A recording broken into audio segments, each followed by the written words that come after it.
ભગવાન અને માણસ સંબંધો તોડવાના કારણો ગોતીને તોડી લે છે, અને ભગવાન હંમેશા જીવની સાથે સંબંધ જોડવાના જ કારણો ગોતતા હોય છે. ચલ તો મિશ્રી ધરીને આજથી આપણે પાક, આજે તું મારો અવૈષ્ણવ થઈ ગયો, તારી મિશ્રી મને બહુ ભાવે, તે જારી ભરીને, એમ તો ક્યારે સેવામાં નથી આવતો, પણ આજે તે જારી ભરી, લાવ તારા પર કૃપા કરી દો. પ્રભુ કૃપા કરવાની તકો ગોતતા હોય છે, શોધતા હોય છે. આજ તો પુષ્ટિ પુરુષોત્તમ છે. પ્રભુને જાણી જશો ને તો જીવનની કોઈ પણ ઘટનાઓ ભગવાન માટે તમને ક્યારે અભાવ નહીં લાગે. સત્સંગની આજ તો શ્રેષ્ઠતા છે. સત્સંગ દ્વારા પ્રભુને એ રીતે જાણી જવા, એ રીતે પામી લેવા કે ગમે તે વિપરીત ભગવાન લીલા કરે ને તો એમાં પણ જીવને આનંદાત્મક લીલાનો અનુભવ થાય કે પ્રભુ નરસિંહ બનીને પ્રગટ થાય તો વૈષ્ણવને આનંદ થાય. ઓહો, આજે તો પ્રભુ કેવા સુંદર લાગો છો, આપ તો નરસિંહ રૂપે દેખાવ છો. વામન બની વિરાટ થઈને બધું લઈ લે તો પણ બલિરાજાને કૃપા લાગે. ક્યારે? કારણ કે દુનિયાની સૌથી સુરક્ષિત જગ્યા કોઈ હોય તો એ ભગવાનનું ચરણ જ છે. એટલે આપણું બધું પ્રભુને ધરવું એ ગુમાવવાનું નથી, સૌથી સુરક્ષિત જગ્યામાં રાખવાની વાત છે. અને એટલે તો ષોડશગંધમાં મહાપ્રભુજી આજ્ઞા કરે છે, સર્વ સમર્પિતમ ભક્ત્યા કૃતાર્થોસી સુખી ભવ. સર્વ સમર્પણ કરીને સુખી થઈ જા. તારી પાસે પકડેલું છે તે પકડેલું છે, દુઃખ ત્યાં સુધી જ છે. જે દિવસે એને સોંપી દઈશ પછી શેનું દુઃખ? આ સત્સંગની સરિતા રોજ નવા ઘાટો પર થતી રહેશે. જેમ યમુનાજીનો કલકલ વહેતો પ્રવાહ હોય ને, વિશ્રામ ઘાટે પાન કરો, ઠકરાણી ઘાટે પાન કરો, તમે ગોવિંદ ઘાટે, દરેક ઘાટના ભાવનો આસ્વાદ કેવો બદલાય. વિશ્રામ ઘાટે પાન કર્યા પછી પણ વૈષ્ણવને લાલસા તો એ રહે કે લાવને ઠકરાણી ઘાટે પણ પાન કરી આવું. અરે આટલા જ કિલોમીટર તો આગળ છે જલનો પ્રવાહ. જેટલું પ્રવાહની મહત્તા છે એટલી જ ઘાટની પણ મહત્તા છે. कथा तो वही है ना भागवत जी, पर किसके मुख से सुनी जाए, किसके अर्थों को सुना जाए, ये भी इतना ही महत्व का है. देखो आज हमारा प्रधान विषय श्रीमद् भागवत है, और श्रीमद् भागवत हमारा कलाक पहला જ વાત કર, એક દિવસમાં ભાગવતજી થાય. મેં ભગવાને 4 શ્લોકમાં કરી લીધા તો 3 કલાક તો ઘણા કહેવાય. ચતુશ્લોકી ભાગવત ભગવાને બ્રહ્માજીને 4 શ્લોકમાં સંભળાવી દીધું તો 3 કલાક તો ગણાય છે. ઘણીવાર ક્ષણો પણ જીવનને સાર્થક કરી દેતી હોય છે, અને ઘણીવાર વર્ષોના સંગ પણ આત્મીયતા બાંધી શકતા નથી, આત્મસાત કરી શકતા નથી. એ જ યમુનાજીના કિનારે વસનારો, વર્ષોથી રહેનારો વ્યક્તિ યમુનાજીના ભાવને યા સ્વરૂપને પ્રાપ્ત ના કરી શકે, અને ક્યાંક વર્ષો બાદ પહેલી વાર યમુનાજીના તટ પર જઈને પાન કરનારો વ્યક્તિ યમુનાજીને પામી લે. આ તો પઢે લિખે સુને નહીં આવે. આ બધા આપણા લૌકિક ગણિતોથી બહુ બહારની વાતો છે. આપણા જીવનમાં લૌકિકતા કરતા કરતા આપણી બુદ્ધિમાં લૌકિકતા વસી ગઈ છે, અને વસવાને કારણે પ્રભુને પણ લૌકિક વ્યવહારિક દ્રષ્ટિથી આપણે જોઈએ છીએ. શું એને ગમે, શું ન ગમે, આમાં પ્રભુને રૂચે ન રૂચે. પ્રભુ સંબંધી ગણિતો જુદા છે. શ્રીમદ ભાગવતજીને કેન્દ્રમાં રાખીશું. અનેક પ્રકારથી ભાગવતજીની વ્યાખ્યાઓ, એમ તો ઘણો વિસ્તાર ભાગવતજી માંગે. વિદ્યાવતામ ભાગવતે પરીક્ષા, ત્યાં સુધી કહું વિદ્વાનોની તો પરીક્ષા શ્રીમદ ભાગવત છે.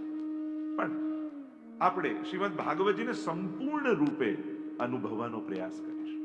તો ઘણીવાર કહું જેમ ભગવાનને પક્ષી બનીને ઉડવાની ઈચ્છા થઈ તો ગરુડ બની ગયા, ભગવાનને કલકલ વહેવાની ઈચ્છા થઈ તો યમુનાજી બની ગયા, ભગવાનને પર્વત રૂપે વિરાજવાની ઈચ્છા થઈ તો ગિરિરાજજી બની ગયા, એ જ પ્રભુને સ્વરૂપ રૂપે પ્રગટ થવાની ઈચ્છા થઈ તો શ્રીનાથજી બની ગયા, એ જ ભગવાનને ગ્રંથ રૂપે પ્રગટ થવાની ઈચ્છા થઈ તો એ ભાગવત બની ગયા.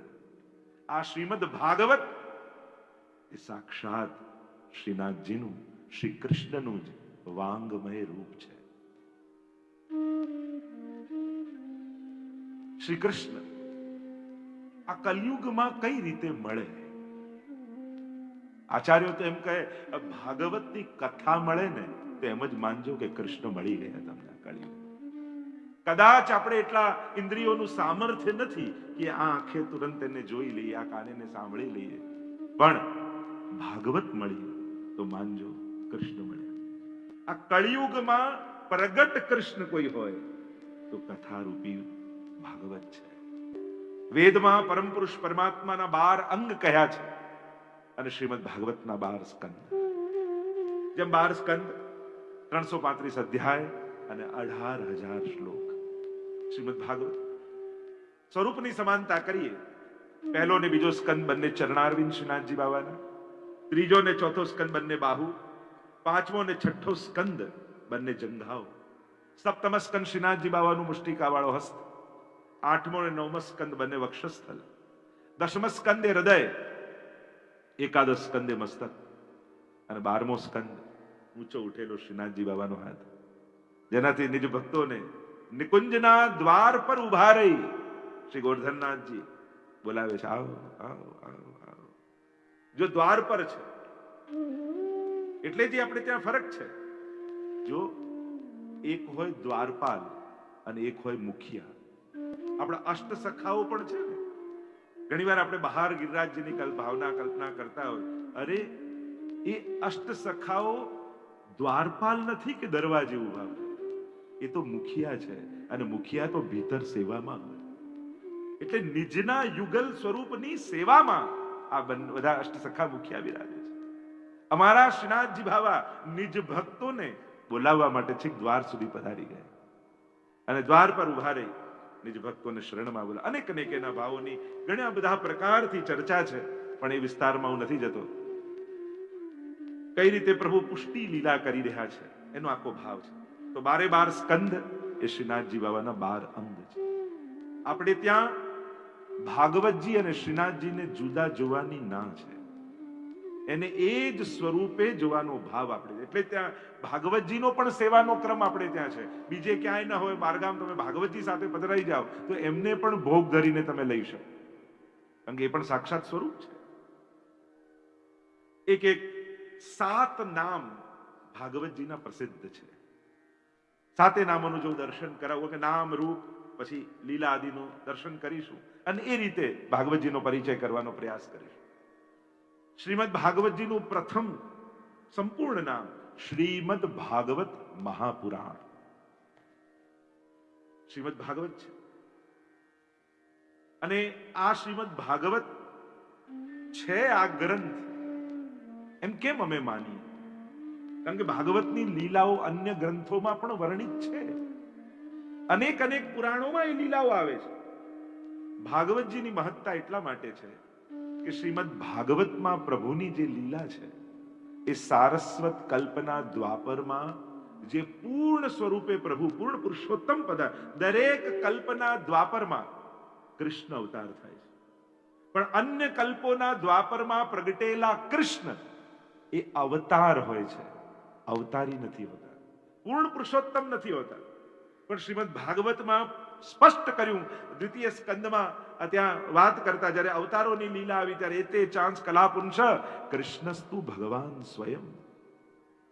કૃષ્ણ સાક્ષાત ભગવાન અને એ ભગવાન અનેકવિધ અવતારો લઈને પધારે છે અને એટલા માટે ભાગવતની મહત્તા છે. તો શ્રીમદ ભાગવત મહાપુરાણ એક અર્થ જો વિચાર કરીએ તો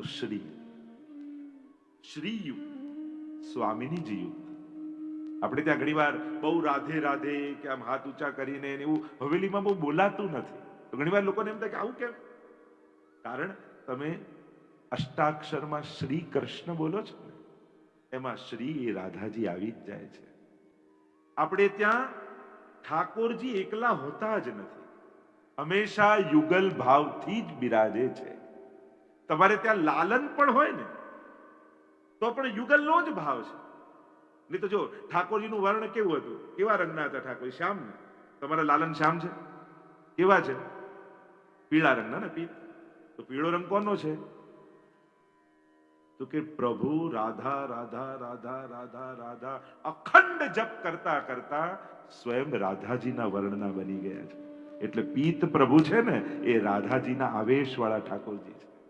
એટલે જ્યારે પણ પ્રભુના દર્શન કરો ત્યારે એમને એકલા સ્વરૂપે ન જોતા, દરેકને ત્યાં રૂપ ભલે એક હોય સ્વરૂપ તો બે જ છે. યુગલ સ્વરૂપે પ્રભુ આપણે ત્યાં બિરાજે છે. એટલે આ શ્રી શબ્દ, શ્રી અક્ષર એ સ્વામીજીનો છે. ભાગવત અનેક અનેક અર્થો કર્યા. ભગવતા પ્રોક્તમ ભાગવતમ, ભગવતા ઉદિતમ ભાગવતમ. જે ભગવાને કહ્યું એ ભાગવત. એટલે કે ભાગવતના પ્રથમ વક્તા સ્વયં ભગવાન છે. આપણે ત્યાં જે ભાગવતજીમાં આખા વર્ણન આવે છે એમાં ભગવાનના નાભીમાંથી કમળમાંથી બ્રહ્માજી પ્રગટ થયા અને બ્રહ્માજી જ્યારે ચારે બાજુ શોધવા લાગ્યા, હું ક્યાંથી આવ્યો, તપ કર્યું, છેડો ન પામ્યા, અને ત્યારે પ્રભુએ ચતુશ્લોકી ભાગવતનો ઉપદેશ આપ્યો. એટલે ભાગવતના આદિ વક્તા સ્વયં પ્રભુ છે. 4 શ્લોકનો વિસ્તાર આ 18,000 શ્લોકમાં છે. એટલે શ્રીમદ ભાગવત એટલે જે ભગવાને કહ્યું છે ભાગવત. ભાગવતનો એક અર્થ ભગવતસ્ય, જે ભગવાનના છે એ પણ ભાગવત. એટલે કે આમાં ભક્તોની કથા છે. ભાગવતમાં ભગવાનને સમજાવવા માટે ભક્તોના ચરિત્ર વર્ણન કરવામાં આવ્યા છે. આપણે ત્યાં ગોકુલનાથજીનો પ્રસંગ આવે ને કે એકવાર કથા કરવા ગોકુલનાથજી બિરાજમાન થયા અને કથા રહી ગઈ ને ભગવદીઓની વાર્તા ચાલી ને એટલી બધી ચાલી કે એ દિવસે ભાગવત કરવાનું રહી ગયું. ત્યારે વિરામ થયો ત્યારે વૈષ્ણવ આવીને કહ્યું, જયરાજ આજ કથા તો રહે ગઈ. ત્યારે આપશ્રી આજ્ઞા કરી, હા કથા રહે ગઈ પણ આજ કથા કો ફલ કહી દિયો. કથા રહી ગઈ પણ કથાનું ફલ મેં આજે સંભળાવી દીધું. કારણ કે ભગવાનની કથાનું ફળ એ ભગવદીઓના ચરિત્ર છે. શ્રીમદ ભાગવતમાં પરમ ભાગવતોની કથા છે. એક કથાનું જ્યારે તમે દર્શન ભગવદીઓનું કરો છો ત્યારે ભગવાનના ગુણોને સમજાવવા માટે પણ ચરિત્ર તો ભગવદીના જ કહેવા પડે. ભગવાન કેવા ઉદાર છે એ વાતને સમજાવવા માટે કોઈને કોઈ પાપીની કથા કેવી પડે, કોઈ ભક્તોની કથા કેવી પડે, અને ત્યારે જ સમજાવી શકાય કે એ ઉદાર છે. તો ભાગવત એટલે ભક્ત પણ થાય. અનેક અનેક અર્થો. અને મહાપુરાણ જેમાં 5 લક્ષણ હોય એને પુરાણ કહેવાય. પુરાણની વ્યાખ્યા કરી, પુરા ભવમ ઇતિ પુરાણમ, પુરા નવમ ઇતિ પુરાણમ. જે પહેલા થઈ ગયું છે, પંચમ વેદ પુરાણને કહેવામાં આવે છે. એમ ઘણી જગ્યાએ તેમ કહેવાય કે બહુ અનાદિ છે આ પુરાણ. એવી માન્યતા અને ભાવનાઓ આપણે ત્યાં છે. જે સદાય નવું છે એ પણ પુરાણ છે. 5 લક્ષણ પુરાણના બતાવવામાં આવ્યા. જેમાં 5 લક્ષણ હોય એને પુરાણ કહેવાય. સર્ગશ્ચ પ્રતિસર્ગશ્ચ વંશો મનવંતરાણી ચ વંશાનું ચરિતમ ચેતી પુરાણમ પંચલક્ષણમ. જેમાં 5 લક્ષણ, એનો હમણાં વિસ્તાર નહીં કરું, આગળ ભાગવતમાં 10 લક્ષણ આવશે એની ચર્ચા કરીશું. તો આ 5 લક્ષણ જેમાં એ પુરાણ, અને આ તો મહાપુરાણ છે એટલે કે મહાપુરાણમાં 10 લક્ષણ હોય.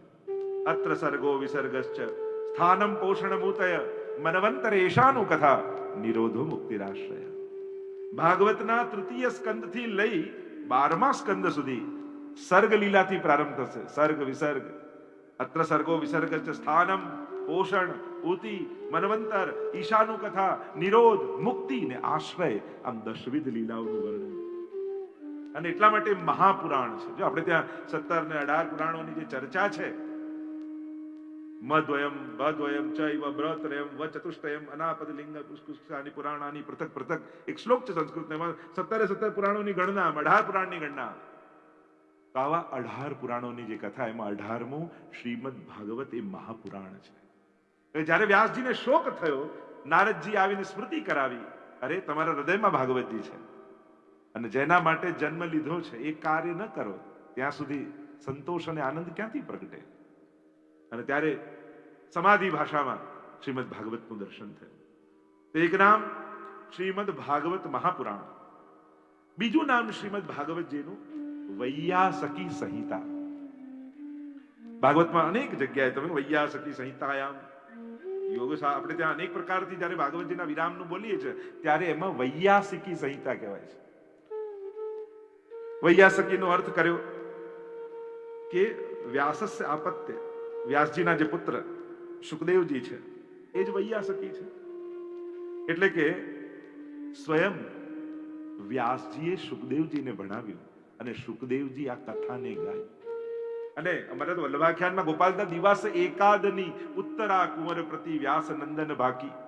આપણે ત્યાં સપ્તમ આખ્યાનમાં ગાતા ગાતા ગોપાલદાસજી તો કહે છે કે આપણને જે મહાપુરાણ ઠાકોરજીના 10મ સ્કંદમાં આટલી અનંત લીલાઓ કૃષ્ણની આપણે જ્યારે અનંત કહીએ છીએ ત્યારે ગોપાલદાસજી તો એમ કહે છે દિવસ એકાદ દિવસની લીલા જ ગાઈ છે.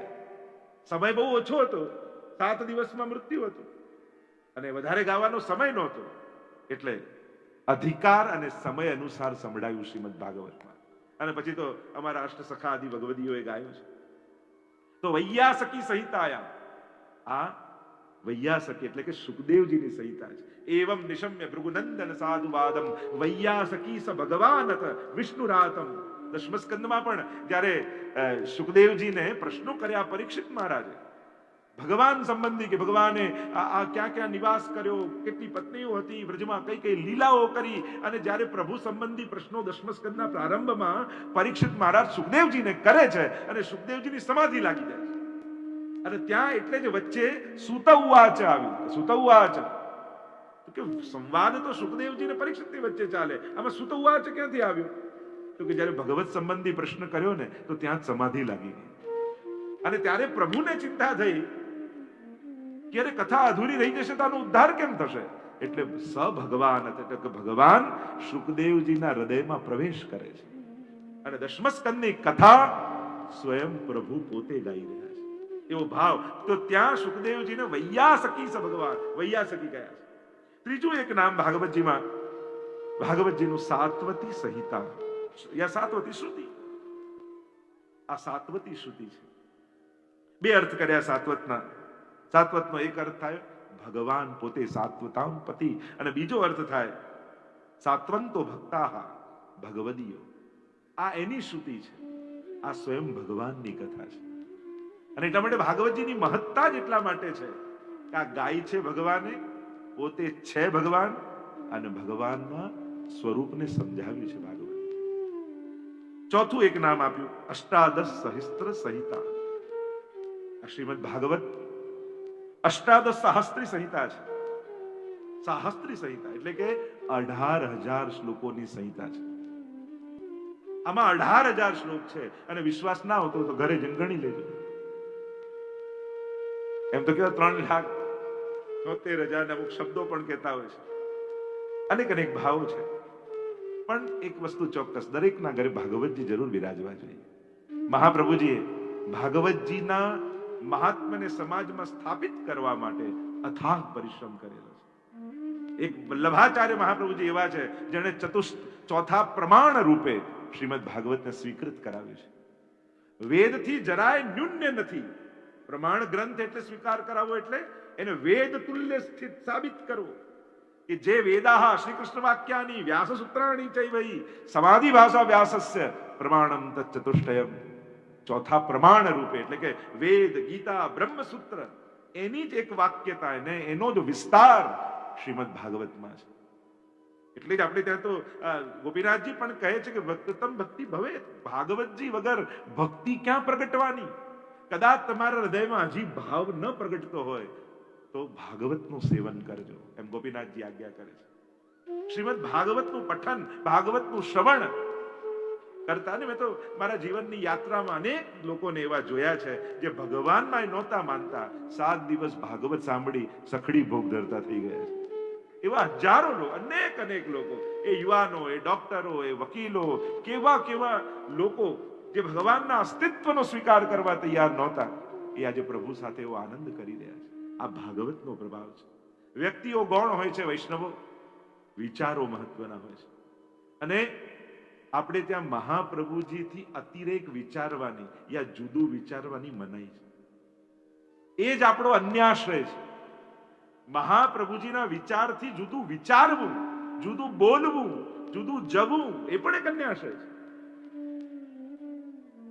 ઘણી વાર લોકો કે આપને કેટલું બંધન ને આમ રહેવાનું, આમ જ બેસવાનું, આમ જ કરવાનું, આમ જ જીવવાનું. ઘણા લોકો એમ પૂછે, ત્યારે હું કહું કે આ બંધન નથી, આ જ અમારું ગૌરવ છે કે મહાપ્રભુજીની આજ્ઞામાં જીવી શકીએ ને, એનાથી ગૌરવની બીજી કોઈ વાત ના હોઈ શકે.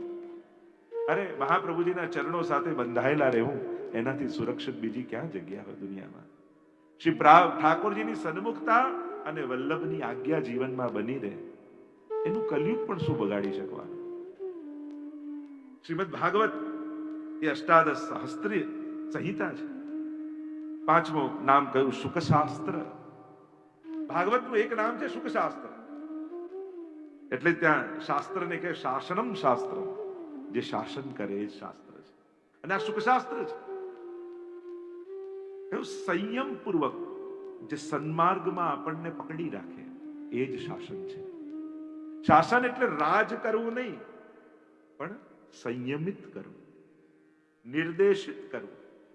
એટલે તો આપણે ભાગવતજીને માથે પધરાવીને કેમ ચાલીએ છીએ, આ પોતીજીને માથે પધરાવીને કેમ ચાલીએ છીએ શરૂઆતમાં? કારણ કે એક સંકલ્પ કરીએ છીએ કે હવે જીવનમાં ચાલીશ ને તો આ ગ્રંથમાં જે લખ્યું છે ને એ જ રસ્તે ચાલીશ.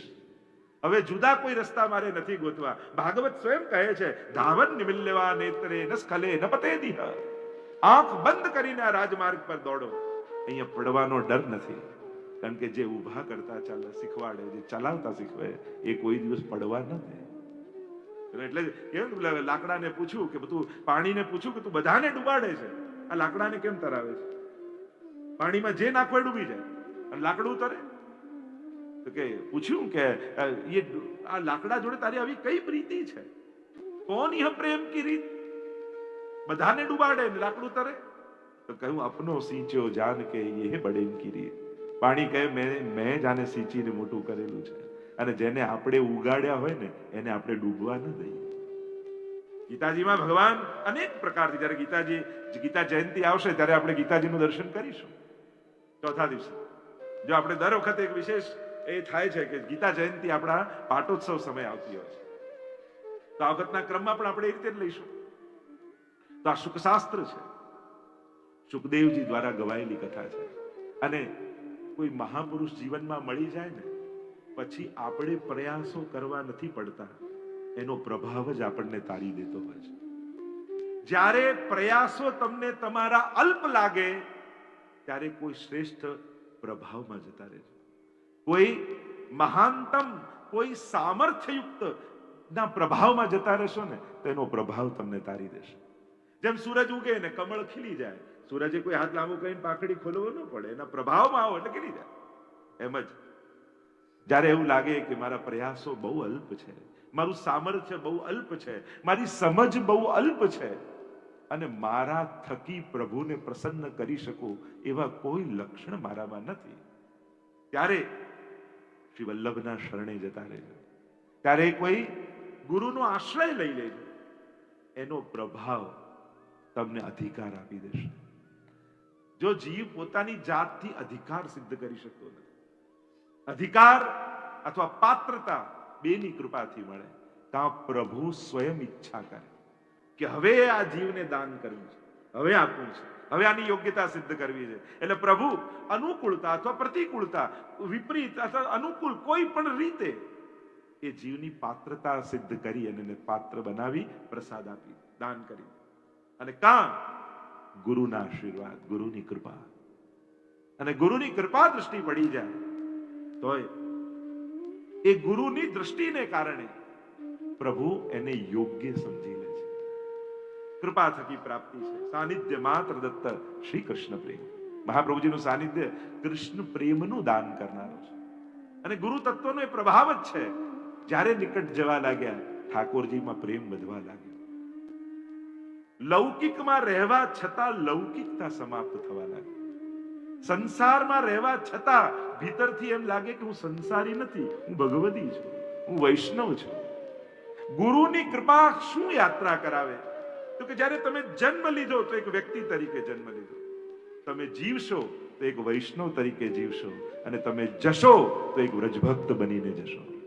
બસ આ જ ભાગવતની યાત્રા છે. જન્મ વ્યક્તિ તરીકે, જીવન વૈષ્ણવ તરીકે, અને ગતિ વ્રજભક્ત તરીકે. सूरदास चित्त की वृत्ति कहां है? कुमनदास चित्त की वृत्ति कहां है? गोसाई जी जब पूछते हैं ना, राधे बैठी तिलक संवार, मानो स्वामी जी किस तरह तिलक संवार रही हैं ठाकुर जी का. कैसी सुंदर लीलाएं. अंत समय में ऐसा चिंतन रहना, ये गुरु कृपा नहीं तो और क्या है? આપણે તો હવેલીમાં સેવામાં ઠાકોરજીની સામે બેઠા હોઈએ ને તોય મન ઠાકોરજીમાં નથી હોતું. તો અંત સમય ભગવાનમાં હશે? ખાતરી ખરી? આપણું ભલે નહીં હોય, પણ ઠાકોરજી ચોક્કસ સામે આવી જશે. આ કથા આદિ છે ને, આ સમય શું છે? આ કથાનો સમય તમે ખર્ચતા નથી, ભેગો કરો છો, અને અંત સમયમાં કથા સામે આવી તમને તારી દેતી હોય છે. એ પ્રભુને ખેંચીને લઈ આવતી હોય છે. અને નિશ્ચિત વાત છે, પ્રભુના જીવોની અન્યથા ગતિ પ્રભુ જ થવા દેતા નથી. આ ભાગવતનો પ્રભાવ જુઓ ને, શ્રાપિત સમર્પિત થઈ ગયો હતો તો શ્રાપ. પરીક્ષિત મહારાજે એવું કયું સત્કર્મ કર્યું કે એને ભાગવત મળે? પ્રાય આપણે બધા એમ બોલીએ ભાગ્યોદય બહુજન્મ સમર્જિતે સત્સંગમમ ચ લભતે પુરુષો યદા વૈ મહદ ભાગ્યનો ઉદય થાય ત્યારે ભાગવત મળે. એવી બધી મહત્તાની વાતો કરીએ છે. પરીક્ષિત મહારાજે એવું કયું સત્કર્મ કર્યું? પાપ કર્યું ને, શ્રાપ જ લાગ્યો ને, છતાંય ભાગવત રૂપે ભગવાન આવી ગયા. ભગવાનને એમ થયું આ એવો શ્રાપ છે ને, કારણ કે કોઈ ગુરુના મુખનો શ્રાપ છે એટલે હું નહીં નિવારી શકું, પણ મારાથી અધિક સામર્થ્ય મારું જે સ્વરૂપનું છે ને એને સામે મોકલું. એટલે કૃષ્ણએ કથાને મોકલી, કારણ કે કદાચ આ શ્રાપથી કૃષ્ણ ન નિવારી શકત, એટલે એ જ કૃષ્ણ કથા બનીને સામે આવી ગયા. કેમ? પહેલું કારણ તો એ, પરીક્ષિત પાંડવોના વંશજ છે. જેના ઘરે ભગવત સેવા થાય છે ને, એના પૂર્વજો પ્રસન્ન થાય છે અને સંતતિ સુખી થાય છે. જેના ઘરે ભક્તિ થાય છે ને ઠાકોરજીની, એના પૂર્વજોનો ભગવાન ઉદ્ધાર કરી દે છે અને સંતતિને સુખી કરી દે છે. એના સંતતિની પણ રક્ષા ભગવાન કરે છે. પરીક્ષિત મહારાજને કૃપા કરવાનું એક જ કારણ હતું, ભગવદીઓની સંતાન છે. પરીક્ષિતે કેટલી માળા ફેરવી ઠાકોરજી એ નથી જોતા, પણ આના વડીલો, આના પિતા મારા ભક્ત હતા, એ જોઈને ભગવાને તારી દીધા. અને એટલા માટે કોઈ વૈષ્ણવ કુળમાં તમારો જન્મ થાય ને, તો એ તમારી જાતને ભાગ્યશાળી માનજો કે હું તો કાંઈ નથી કરી શક્યો, પણ મારા વડીલોની ભક્તિ સફળ કરી રહી છે. નહીં તો વિચાર કરો, આપણે જયારે દુઃખ આવે ત્યારે બહુ બોલતા, મેં તો કાંઈ આવું કર્યું નથી, મને કેમ આવું દુઃખ આવે છે? મેં મારા જીવનમાં કોઈને દુઃખી કર્યા નથી, કોઈને હેરાન કર્યા નથી, મેં તો કંઈ ખરાબ, મને કેમ આવું દુઃખ આવે છે? આવું કાયમ દુઃખ આવે ત્યારે પૂછીએ, સુખ ટાઈમે ક્યારે વિચાર આવ્યો મેં તો કાંઈ પુણ્ય કર્યા નથી, મને શેનું સુખ આવે છે? બીજું કોઈ ભગવાનને મળતું નથી, મને જ સુખ આવે? એવું મેં કયું સારું કામ કર્યું? ક્યારે વિચારે? દુઃખ માટે તો પાપ નથી કર્યા એ વિચાર 100 વાર આવે, સુખ માટે પુણ્ય નથી કર્યા એ તો વિચાર જ નથી આવતો આપણે. તો પછી ક્યાંથી સુખ આવ્યું? કે તમારા વડીલો જે માળા ફેરવી ગયા, તમારા વડીલો જે ભોગ લગાવી ગયા, તમારા વડીલો જે યમનાષ્ટક કરી ગયા ને, એની ઠાકોરજીની પ્રસન્નતા તમારા જીવનમાં સુખ રૂપે આવી રહી છે. જ્યારે તમને એવું લાગે કે મેં કોઈ એવા પુણ્ય કર્યા નથી છતાંય સુખ છે, તો માનજો કે આ તમારા કર્મોનું ફળ નથી, વડીલોએ કરેલી ભક્તિનું પુણ્ય છે. અને એની કૃપા આશીર્વાદને કારણે તમારા જીવનમાં સુખ આવે છે.